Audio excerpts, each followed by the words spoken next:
look at the architecture in terms of black boxes. We're going to have two ways to edit data offline. One is an Android app, which will run on a touch tablet, which is pretty convenient for recording data in the field. Your informant doesn't see a laptop, for example. And a Chrome app, which will run in the Chrome browser on any laptop. So it'll run on Mac, Windows, Linux. The third way to enter data is going to be in a web widget, which will look like an online website, but we want to make it into widgets, which means that each piece of the website can be put and embedded in someone else's website. So for example, you can have a list feed of your data on your blog or on your department's website. Okay, so let's put these into black boxes. Now, the important part of everything is the database for our corpus. We expect the corpus data to be big. Now, this means the way we store it is important.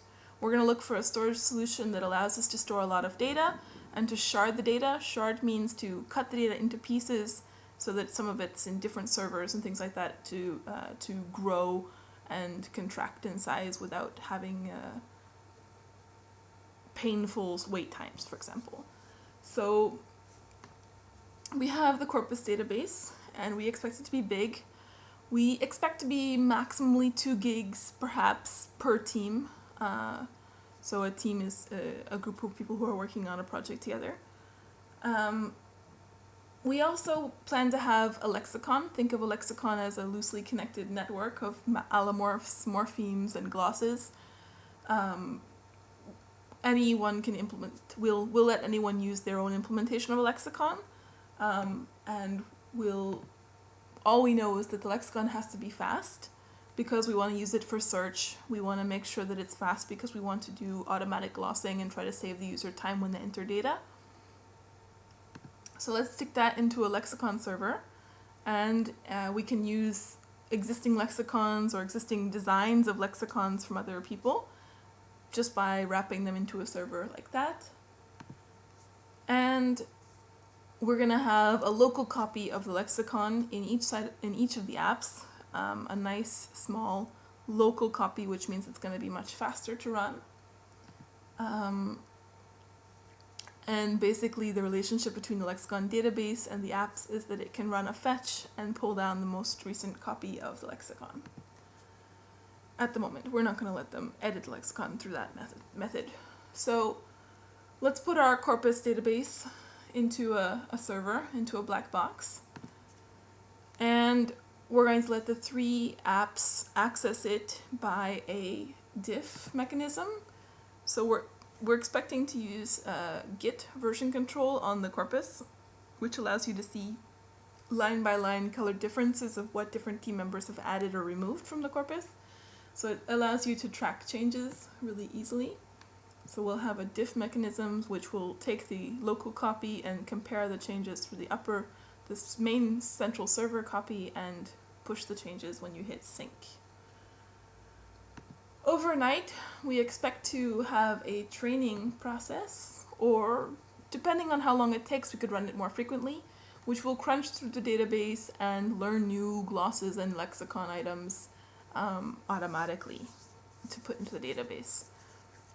Now this is just for first iteration. Our first iteration, we're not planning to be able to edit the lexicon as linguists. We're just using the lexicon to save time to do data entry. So this is what we have in mind. Basically 5 black boxes with some really simple connections between them. Now let's see what they're going to look like in the repository. So in the repository, we're going to start with a folder for Android. Inside that folder, we'll have a folder for Node, which will be running the web widgets.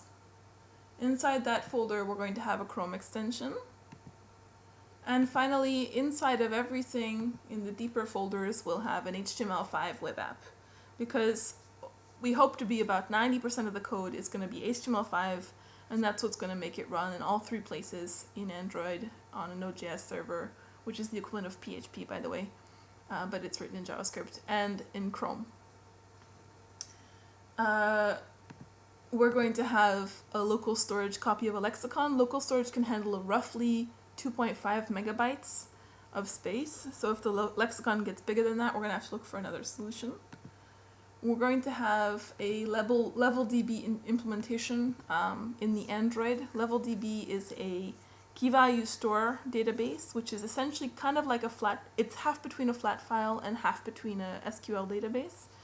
It runs really fast, it's compressed, it doesn't take a lot of space.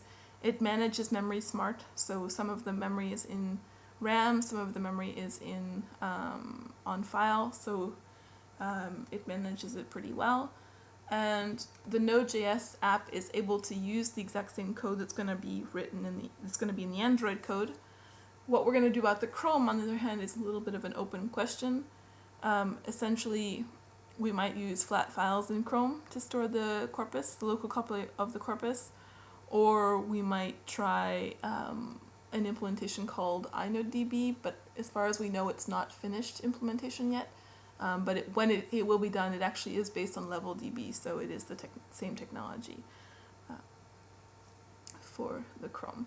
So this is essentially what you're going to see when you see in the repository. You're going to see a series of nested folders, and the whole meat of the application will be deep in the deepest set of folders in the actual